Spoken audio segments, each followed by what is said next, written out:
He did everything they told him to do. He was patient. He was understanding. He listened when she talked about her problems. He texted back quickly so she'd never feel ignored. He made himself available whenever she needed him.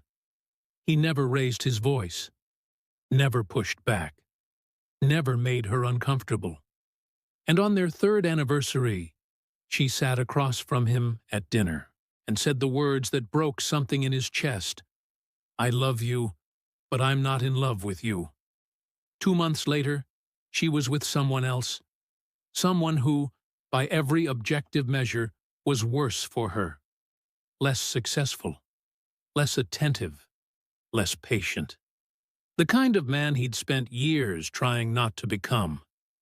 He asked me why. He couldn't understand it. He'd done everything right. He'd been everything she said she wanted. How could she choose chaos over stability? How could she choose difficulty over ease? This video is my answer to him. And if you've ever felt that confusion, if you've ever watched a woman choose someone who seemed wrong for her over someone who seemed right, stay until the end.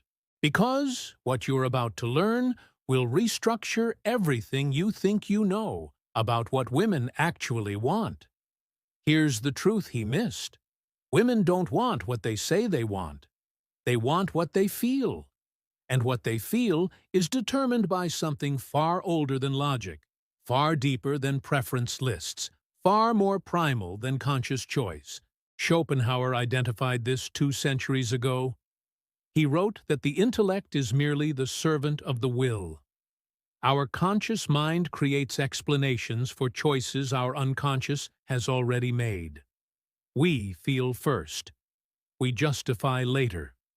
This is why asking a woman what she wants produces useless information.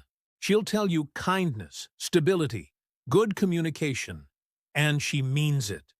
But her nervous system responds to something else entirely, something she can't articulate because it operates beneath the level of language. I call this something the masculine core, and this video is about building it, not performing masculinity, not acting tough or pretending to be someone you're not, actually becoming the kind of man whose presence creates a specific physiological response in women, the kind of man who doesn't try to attract because his existence is attractive. Let me introduce the first principle. I call it the internal throne. Every man operates from one of 2 positions. He either sits on his own throne, governing himself from internal authority, or he kneels before external thrones, seeking permission and validation from others to feel worthy. The man in my story was kneeling. His entire self-worth was positioned at her feet. Her approval meant he was good.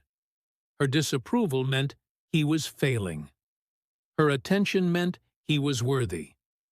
Her distance meant he was lacking. Women feel this positioning instantly, not consciously. They feel it the way you feel humidity in the air. Something about his energy communicated. You are the authority over my emotions. You decide if I'm enough. And that communication destroyed everything. Machiavelli understood that power must appear effortless to be compelling. The prince who constantly seeks counsel looks weak. The prince who decides with certainty, even when wrong, commands respect. This applies directly to masculine presence. When you operate from the internal throne, your validation comes from within. Her opinion matters, but it doesn't govern. Her approval is welcome, but it isn't required. Her presence is appreciated, but her absence doesn't collapse you. This isn't coldness. This isn't detachment. It's sovereignty. The recognition that you are the final authority over your own worth. Let me show you what this looks like in practice. The kneeling man hears criticism and immediately defends himself. He explains. He justifies. He seeks to restore her approval as quickly as possible because her disapproval feels like existential threat. The sovereign man hears criticism and considers it. If it's valid, he adjusts. If it's not, he dismisses it without drama.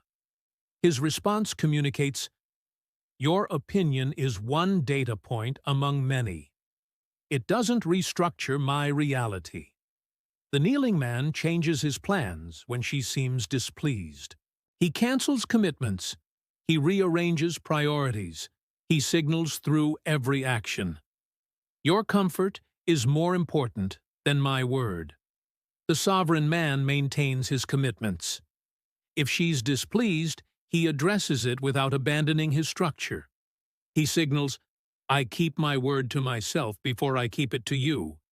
And ironically, this makes his word to her more valuable.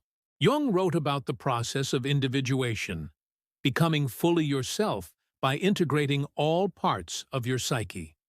The internal throne is individuation applied to relationship dynamics. You become whole unto yourself. You don't require her to complete you. This is the shift women feel. The man who needs her completion is pulling from her constantly. He's an energy drain, a demand disguised as love. The man who sits on his own throne is already complete. His presence adds rather than extracts. His attention feels like a gift rather than a transaction. Here's the transformation story. The man from my opening spent 6 months after that breakup in confusion, then in anger, then finally in reconstruction.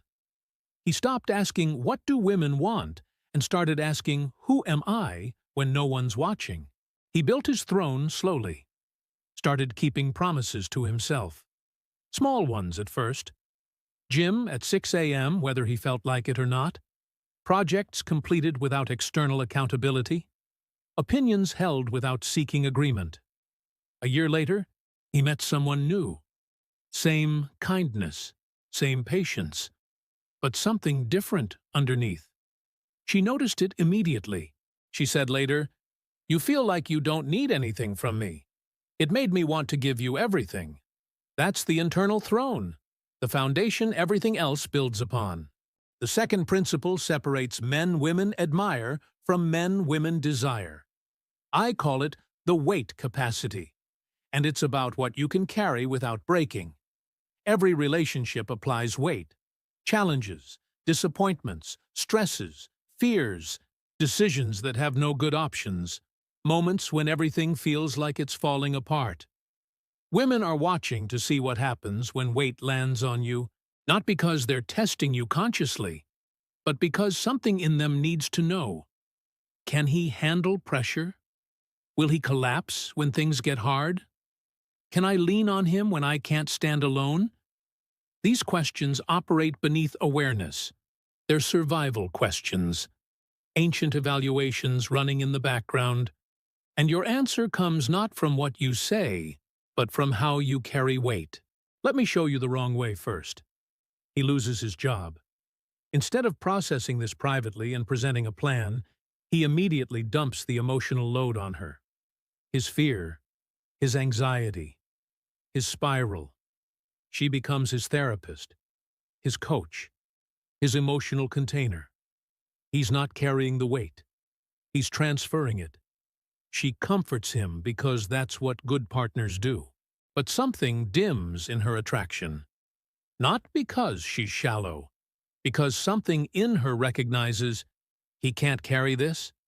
If he can't carry job loss, what happens when something truly devastating occurs?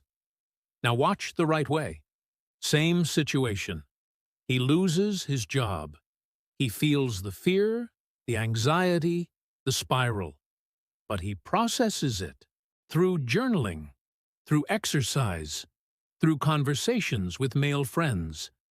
By the time he tells her, he's already formed a plan. He shares the facts, shares the strategy, acknowledges the difficulty without drowning in it. She still supports him. But something different lives in her response. Respect. The recognition that he absorbed a blow and remained standing. That she can trust him with weight because he's demonstrated capacity. Epictetus taught that we cannot control external events. only our response. The weight capacity is this teaching applied to attraction. You will face difficulty. How you carry it determines how she sees you. Here's what most men don't understand. Women don't need you to never struggle. They need you to struggle without collapsing. They need to see that weight doesn't break you, that you can absorb impact and keep moving. This is different from suppressing emotion. Suppression is pretending weight doesn't exist. Capacity is feeling the weight and carrying it anyway. Let me give you the specific distinction. Suppression. He's stressed about money. She asks what's wrong. He says nothing. Everything's fine while his jaw clenches and his energy darkens. She feels the lie. Trust erodes. Capacity. He's stressed about money. She asks what's wrong. He says, "Finances are tight this month. I'm working through it." Then he changes the subject because dwelling helps no one. She feels the truth and the handling. Trust builds. The difference is acknowledgement without drowning. Honesty without emotional vomiting. Presence with weight rather than collapse under it. Nietzsche wrote about the will to power. Not power over others, but power over oneself. The ability to face difficulty and grow stronger rather than weaker. He called those who develop this capacity the higher men. Those who can't, he called the last men. Comfortable, mediocre, unable to bear weight. Women are attracted to higher men, not because they're cruel, because their biology recognizes survival value. A man who can carry weight can protect, can provide, can persist when circumstances demand persistence. Now here's where it gets deeper. The weight you carry extends beyond your own burdens. It includes hers. When she's having a terrible day, collapsing into emotion, unable to function, you have two options. Join her in the collapse, validating feelings until you're both drowning, or become the container. Hold space. Absorb some of her weight without being destabilized by it. This doesn't mean fixing her problems. It doesn't mean dismissing her emotions. It means remaining solid while she processes. Being the rock she crashes against without crumbling.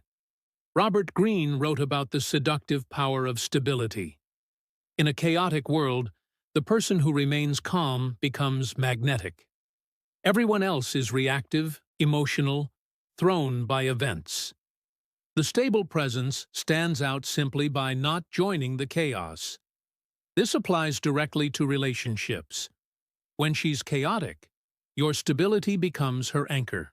When she's spiraling, your groundedness becomes her safety. Not through words, through presence, through demonstrated capacity. Let me give you a scene. She comes home furious about something at work. She's venting, pacing, emotional. The low-capacity man matches her energy.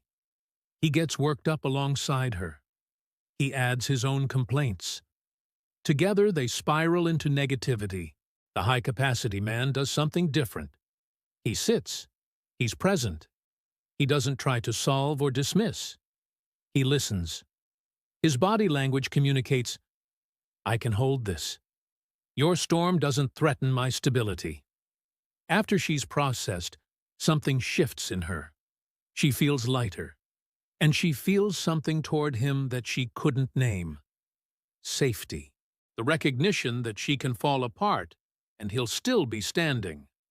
That's attractive at the deepest level.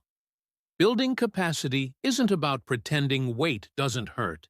It's about expanding your ability to hold hurt without being defined by it. Freud wrote about the ego's function as mediator between impulse and reality. Capacity is ego's strength. The ability to experience difficulty without being consumed by it, without acting out, without transferring the burden to others. This develops through practice, by facing small weights and carrying them, by not venting every frustration, by processing privately what doesn't require public processing. Each weight carried builds muscle for the next. Start here. The next time something goes wrong, notice your impulse to immediately share the burden. Pause. Carry it for 1 hour alone. Then decide if sharing is necessary or just a relief-seeking habit. That pause is where capacity grows. Let me tell you about the most attractive quality a man can develop. It's not confidence in the way most people understand confidence. It's not success, or appearance, or status. It's something subtler, something women feel before they can name it. I call it the storm eye. The ability to remain calm at the center while chaos spins around you. Picture an actual hurricane. Winds screaming at 100 miles per hour. Destruction in every direction. But at the center, the eye, perfect stillness. The eye doesn't fight the storm. It simply exists as calm within chaos. This is the quality that separates men. Women tolerate from men, women crave. Schopenhauer wrote that the man who loses his composure has already lost the battle. Not because composure wins arguments, but because composure signals something deeper. Control over oneself. The ability to remain sovereign when circumstances demand reaction. Women test this constantly. Not because they're manipulative, because they need to know. They create small storms to see if you'll lose yourself in them. They apply pressure to see if you'll break. They introduce chaos to see if you'll become chaotic. These tests are usually unconscious. She doesn't wake up thinking, "Today I'll test his composure." But something in her produces provocation, produces drama, produces situations where your reaction reveals your capacity. The man who reacts fails. His anger, his defensiveness, his emotional escalation all communicate the same thing. External circumstances control me. I don't govern myself. The man who remains still passes. Not silent, not checked out, still. Present but unmoved. Engaged but not destabilized. He communicates. I see the chaos. I won't be joining it. Let me show you this in practice. Scene 1. She's late again. 30 minutes this time. The reactive man starts the evening with accusations. Why are you always late? Do you not respect my time? The energy is charged before they've even sat down. The evening is ruined. The storm eye man notes the lateness, decides if it warrants discussion. If it does, he addresses it calmly later. When you're late, I feel disrespected. Can we figure out a solution? If it doesn't warrant discussion, he lets it go completely. Not passive-aggressively. Actually, lets it go. The evening proceeds without poison. Scene 2. She's upset about something he did. She's raising her voice, maybe saying things she doesn't mean. The reactive man matches her volume, defends himself loudly. The conflict escalates until both are saying things that will require repair. The storm eye man absorbs the impact. He doesn't interrupt. When she's finished, he pauses. Lets silence exist. Then responds calmly. I hear that you're upset. Let me understand what I did that hurt you. The conversation becomes productive instead of destructive. Marcus Aurelius wrote daily meditations on exactly this capacity. How to remain undisturbed by external events. How to recognize that others' actions reflect their character, not your worth. How to respond rather than react. The storm eye isn't suppression. Suppression is pretending you feel nothing. The storm eye is feeling everything while choosing your response. It's the space between stimulus and reaction that Viktor Frankl described as freedom itself. This space is where masculinity lives. Here's the transformation element. I knew a man who lost his composure at everything. Traffic made him rage. Criticism made him defensive. His girlfriend's moods destabilized him completely. Every relationship he entered followed the same pattern. initial attraction, gradual exposure of his reactivity, eventual loss of her respect, and finally, her departure. He thought the problem was the women. He was choosing wrong. They were too dramatic, too demanding, too difficult. The problem was him. His inability to remain still in the face of any storm made him impossible to trust with weight. Every woman who got close enough eventually realized he can't handle pressure. He becomes the chaos instead of containing it. His transformation started with breath, physical practice.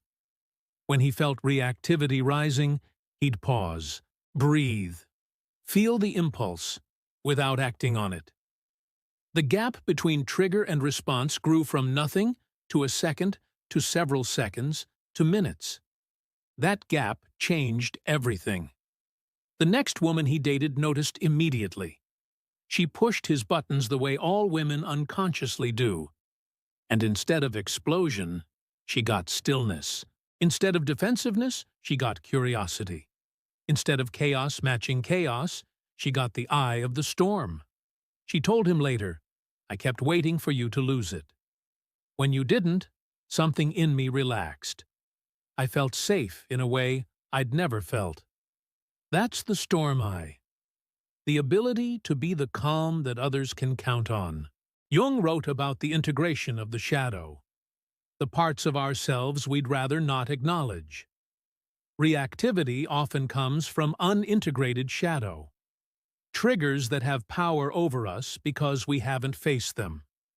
The storm eye develops as you integrate, as you face your own chaos internally, as you stop projecting your unresolved material onto external situations. The work is inner. The results appear outer. Here's your practice. Identify your triggers. What makes you reactive? What situations cause you to lose composure? Write them down. Not to judge yourself, but to know yourself. Then, the next time one of those situations arises, do nothing different except this. Add 3 seconds between the trigger and your response. Feel the impulse. Let it exist. Then choose. Those 3 seconds are where the storm eye lives. The man who masters this becomes remarkable. Not because he never feels, but because his feelings never have him. He has them. He holds them. He remains in command. And women sense this command. It's what they actually want when they say they want strength. Everything I've taught so far could be misunderstood as becoming cold, becoming passive, becoming so stable that you flatten into beige. This principle corrects that misunderstanding. I call it the contained fire. And it's about the edge that separates attractive men from harmless men. There's a word women use for men who are kind, stable, available, and completely non-threatening. Nice. And nice is the death of desire. Not because kindness is bad, but because kindness without edge becomes softness. And softness creates a specific feeling in women. Safety without excitement. Comfort without spark. The men women obsess over have fire, intensity, the sense that something dangerous lives beneath the surface. But here's the crucial distinction. The fire is contained. It's controlled. It's present, but not destructive. This is different from actually being dangerous, from being volatile or unpredictable or abusive. That's uncontained fire. It destroys relationships and lives.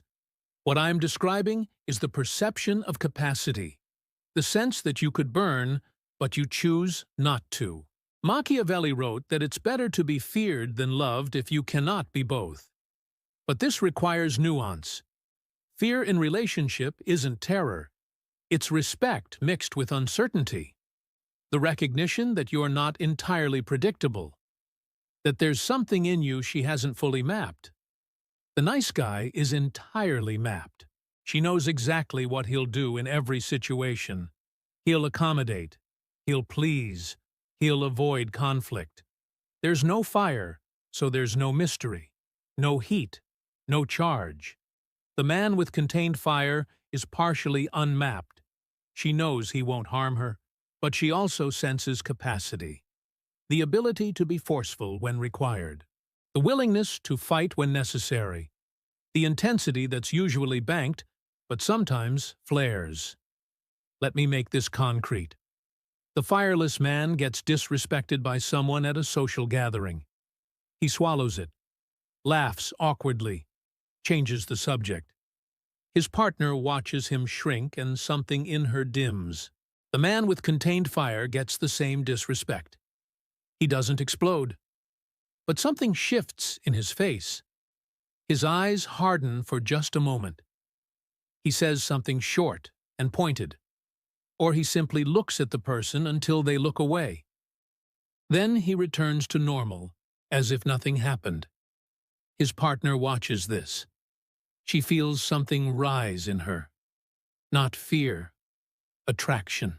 The recognition that the man she's with can hold his ground, that he won't be walked over, that there's steel beneath the warmth.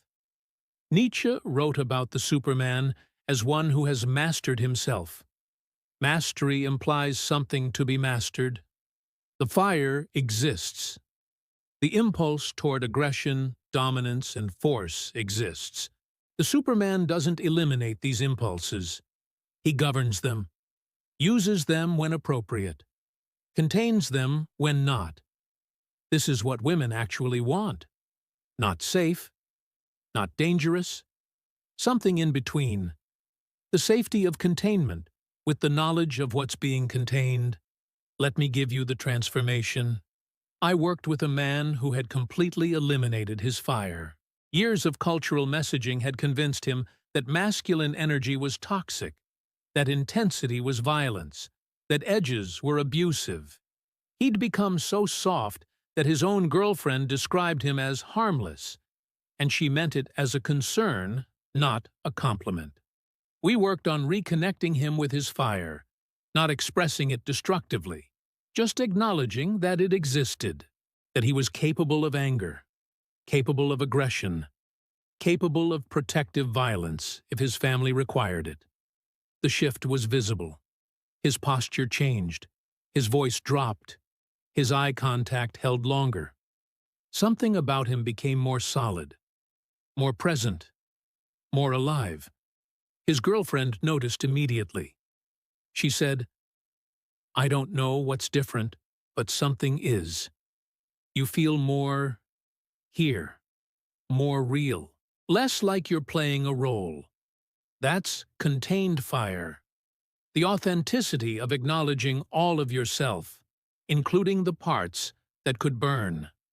Robert Greene wrote about the seductive power of danger. Not actual harm, but the hint of it. The knowledge that the person you're with has edges, boundaries that shouldn't be crossed, capacity for intensity. Here's how you develop this without becoming destructive. First, acknowledge your fire. Don't pretend you never feel angry, aggressive, or intensely reactive. Those feelings are information about what matters to you. They're not problems to be eliminated. Second, practice containment. Feel the fire without acting on it. Let it exist in you without expression. This develops the muscle of control, the ability to hold intensity without releasing it. Third, choose your moments. The contained fire occasionally reveals itself. When someone crosses a clear line, when protection is required, when intensity is the appropriate response. You don't hide the fire forever. You show it rarely, strategically, with full control. Fourth, return to baseline. After intensity, return to calm. The oscillation itself is attractive. It shows the range.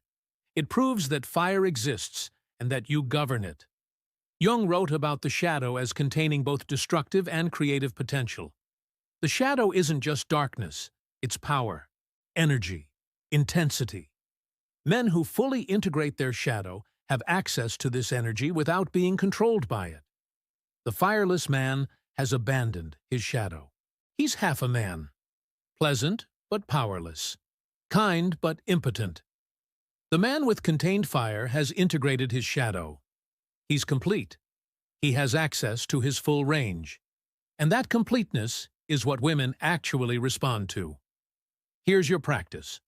Find a physical outlet for intensity. Combat sports. Heavy lifting. Something that lets you contact your fire in a controlled environment. Feel what's there. Let it exist. Then bring that energy back into daily life. Not as aggression, as presence. As the sense that something powerful lives in you. Something you control. Something others would be wise not to provoke. That's the edge that creates attraction. We've covered internal sovereignty. We've covered carrying weight. We've covered remaining calm. We've covered maintaining edge. Now we arrive at the principle that ties everything together. I call it the direction lock, and it's about having a trajectory that nothing bends. Schopenhauer observed that most men live lives of quiet desperation because they lack a organizing purpose. They drift, react to circumstances, let external forces determine their path. They have no direction, so they're pulled by every current. Women sense directionless men immediately, not because they check your goals or audit your ambitions, but because directionlessness produces a specific energy. Uncertain, reactive, waiting for something external to create meaning. The man with direction lock is different. He knows where he's going. His path is set. He wakes up with intention and moves toward specific outcomes. His life isn't waiting to be organized by anyone else. This creates gravity. Women are pulled toward men with direction the way satellites orbit planets. Not because the direction benefits them necessarily, but because direction itself is magnetic. It signals evolutionary fitness, the ability to navigate, to provide, to persist toward goals. Let me show you the contrast. The directionless man has no real plan. He goes to work because he needs money. He has hobbies, but no projects.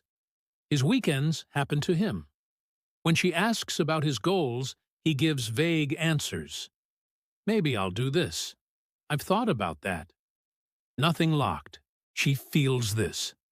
She might not consciously evaluate his direction, but something in her registers.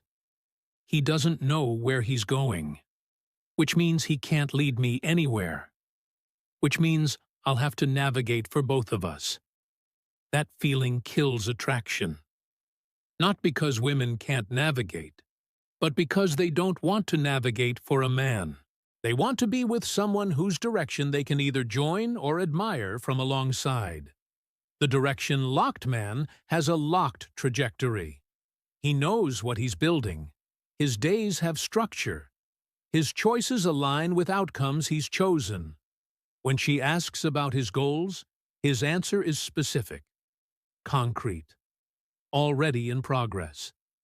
She feels this too. The energy of motion toward something. The confidence that comes from knowing where you're headed. The rare quality of a man who isn't waiting for life to happen to him. Machiavelli wrote about the importance of appearing resolute. Even when uncertain, the prince who acts with certainty commands more respect than one who deliberates endlessly. Direction. Locke applies this principle to personal life. You choose a path and lock onto it. Here's the deeper layer. Direction. Locke doesn't mean your path can't evolve. It doesn't mean rigid adherence to a plan that no longer serves you. It means having a plan, having intention, having something you're moving toward that's more important than comfort or convenience. When a woman enters your life, direction lock creates a specific dynamic. She's joining your journey rather than becoming your journey. She's a companion on your path rather than your destination. This distinction matters enormously. The man without direction makes the woman his purpose. His days revolve around her schedule. His mood depends on her attention. His meaning comes from her presence. He has nothing else. So she becomes everything. This pressure is suffocating. And it's unattractive. She doesn't want to be your meaning. She wants to be with someone who has meaning and shares it with her. The man with direction lock already has purpose. His meaning is established. His trajectory is set. She enters as an addition to an already full life. She enhances rather than creates. She joins rather than becomes. Robert Greene wrote about the power of purpose. The person who knows what they want moves through the world differently. There's less neediness, less seeking, less of the grasping energy that repels. Let me give you the transformation. A man came to me who had lost his direction. The relationship ended. The job ended. The structure of his life collapsed, and in the debris, he realized he'd never actually chosen his own path. He'd just followed scripts, done what was expected, let others' expectations organize his existence. Without those external structures, he was empty. He had no internal direction lock because he'd never developed one. The reconstruction took time. He started by asking, what do I actually want? Not what I should want. Not what looks impressive. What actually matters to me? The answer emerged slowly. A project. A physical goal. A creative endeavor. Small things at first that were completely his. Not for anyone else. Not for approval. Just because they mattered to him. A year later, his direction was locked. He knew what he was building. His days had structure he'd chosen. His weekends were active with intention. When he met someone new, the dynamic was completely different from his previous relationships. She entered a life already in motion. She felt the gravity of his direction, and she responded not by trying to redirect him, but by wanting to be part of where he was going. That's direction lock in practice. Here's your development process. First, identify what you actually care about, not performances for others. What would you build if no one was watching? What would you pursue if approval didn't exist? Second, create specific goals, not vague wishes. Concrete outcomes with timelines, something you can lock onto and move toward daily. Third, protect your direction from disruption. When relationships, friendships, or opportunities threaten to pull you off course, evaluate them against your locked direction. Does this serve where I'm going? If not, decline it. Fourth, let her see the lock. Don't hide your direction. Let her witness your commitment to your path. Let her see that she can't easily bend it. That certainty is more attractive than any compromise. Epictetus taught that we must focus on what we control. Direction. Lock is focus made visible. The concentrated energy of a man who knows what's his and moves toward it. We've arrived at the most advanced principle, the one most men never access because it requires honesty they can't stomach. I call it shadow integration, and it determines whether everything you've learned works temporarily or permanently. Jung spent his career studying what he called the shadow, the parts of ourselves we reject. The impulses, desires, and capacities we pretend don't exist because they conflict with our self-image. Every man has a shadow. The question is whether he's integrated it or is controlled by it. The unintegrated shadow leaks. It emerges in moments of stress, in passive aggression, in unexplained outbursts, in patterns of behavior that seem to happen to you rather than through you. Most nice guys have massive unintegrated shadows. They've buried their aggression, their selfishness, their sexual intensity so deep that these forces corrupt from within. The shadow doesn't disappear when denied. It distorts. Women feel unintegrated shadow immediately.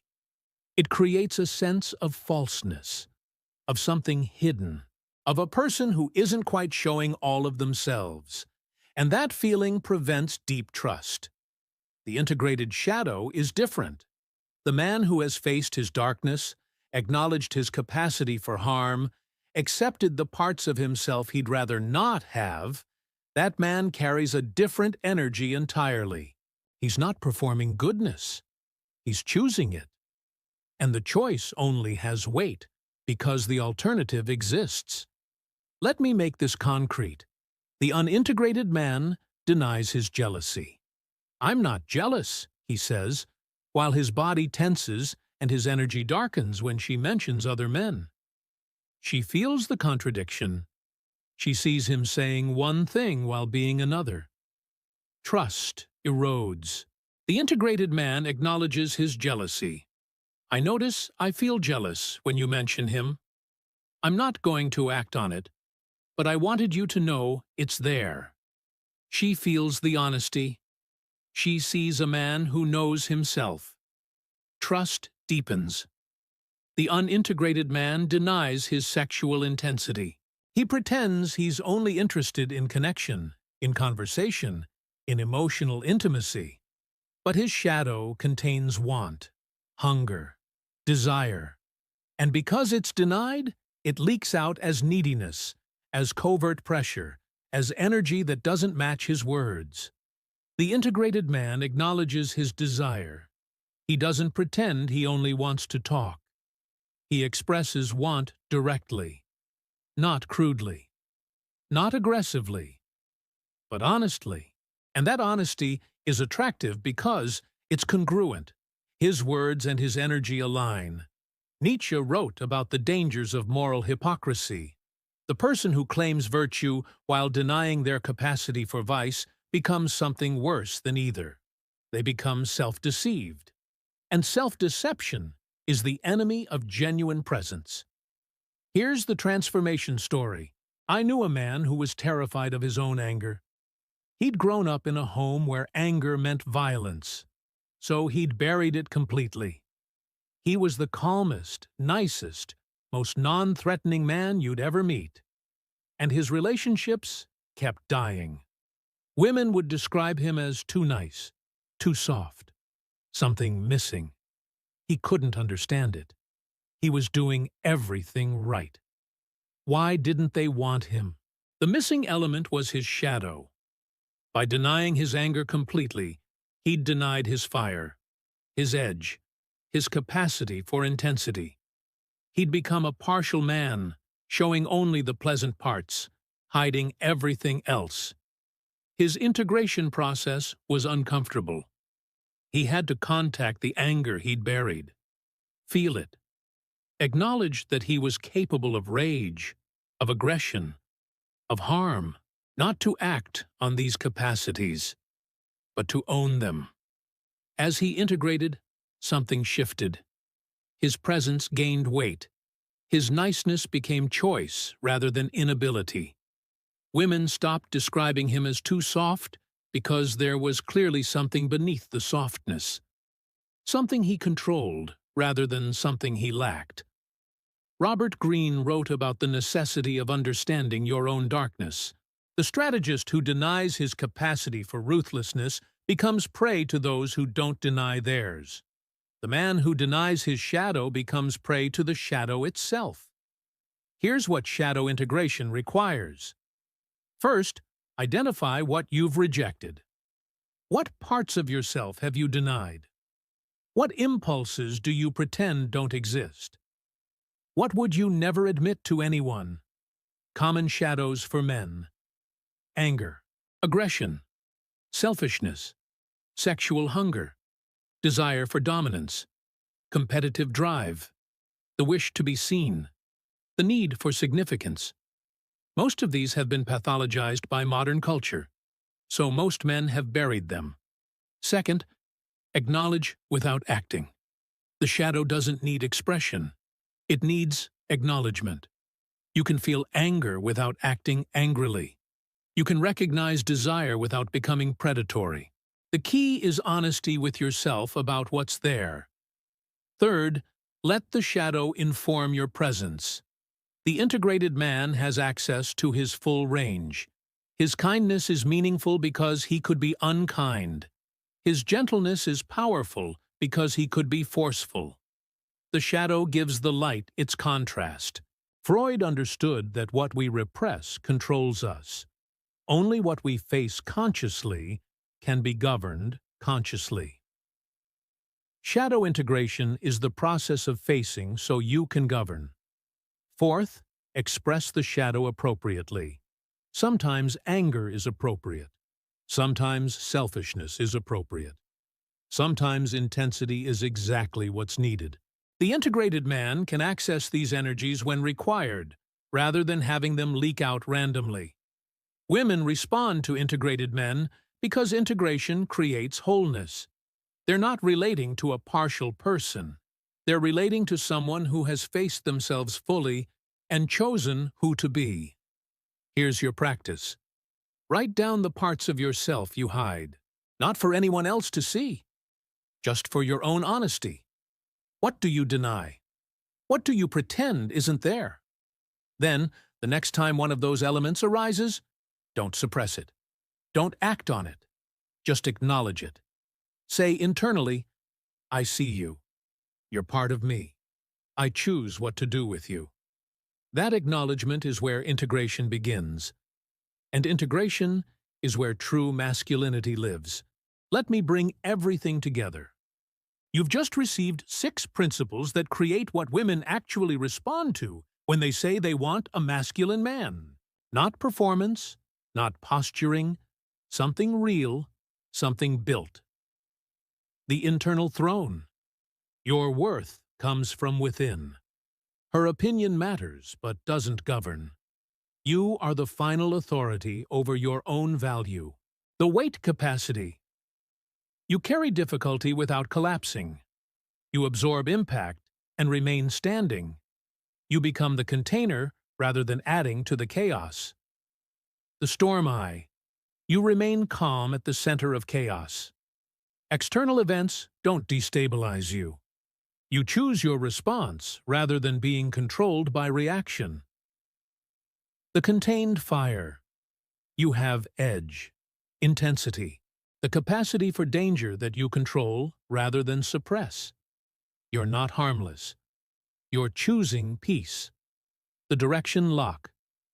You know where you're going. Your path is set. She joins your journey rather than becoming your journey. The shadow integration. You've faced your darkness, acknowledged your full self. Your light has weight because the shadow exists beneath it. These principles work together. They create a specific presence that women respond to on a level beneath conscious thought. Not because they're evaluating you against a checklist, but because something in your energy communicates qualities their biology recognizes as valuable. Schopenhauer wrote that the deepest truths are often the simplest. The masculine man isn't complicated. He's clear. He knows who he is.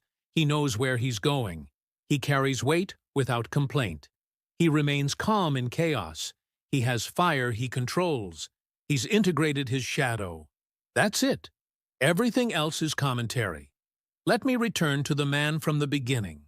After his transformation, after building his internal throne, after developing weight capacity, after learning to be the storm eye, after reconnecting with his contained fire, after locking his direction, after integrating his shadow, something remarkable happened. Women responded differently to him. Not because he was playing games, not because he'd learned manipulation tactics, but because his presence had changed. He was more solid, more real, more present. The woman who left him for someone worse eventually reached out. She'd realized the chaos she chose wasn't what she actually wanted. She wanted to reconnect. He declined. Not from revenge, from genuine disinterest. He'd moved on. His direction had locked onto something else. She could feel through the phone that he wasn't the man she'd left. That man had needed her. This one didn't. She found that attractive, of course. The irony wasn't lost on him. The very quality she'd left to find was the quality she'd destroyed by leaving. He'd built it in her absence, but it no longer mattered. His journey was his own. His throne was his own. His path was forward, not backward. That's the final truth most men never learn. You don't build masculine presence to attract a specific woman. You build it to become who you were meant to be. The attraction is a side effect, a natural result. Women respond to this energy because it's rare, because it's real, because it represents something their biology has been seeking for thousands of generations. Machiavelli wrote that fortune favors the bold, but boldness isn't aggression. It's commitment to becoming fully yourself. The bold man faces his shadow. The bold man develops his capacity. The bold man locks his direction and refuses to bend. That's what women want when they say they want a man. Not a nice guy performing kindness while suppressing his fire. Not a tough guy performing strength while hiding his wounds. A complete man. An integrated man. Someone who has faced himself and chosen who to be. Here's my challenge to you. Watch this video again. Not for entertainment, for implementation. Each principle requires development. Each quality requires practice. None of this happens by understanding alone. It happens by doing. Start with the internal throne. For the next 7 days, notice every moment when you seek her approval. Notice when your emotional state depends on her response.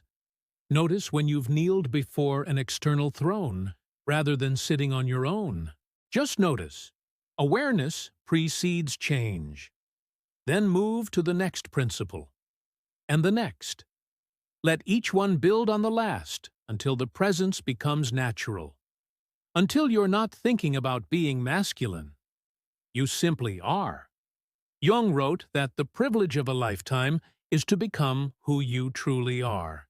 These principles aren't about becoming someone else. They're about uncovering who you've always been beneath the conditioning, beneath the cultural noise, beneath the suppression and distortion. The masculine man was always in you. He just needs to be excavated. This is the shadow mind. You came here asking how to become what women want. You're leaving with something more valuable. How to become who you are. The version of yourself that doesn't seek, doesn't chase, doesn't perform. The version that simply exists fully and lets attraction be the natural result. Next video goes deeper. We cover how women test masculine presence, the specific challenges she'll throw at you, and exactly how to pass them in ways that multiply attraction rather than destroy it. Subscribe, because the man who understands himself understands everything. Stay sharp. Stay aware. I'll see you there.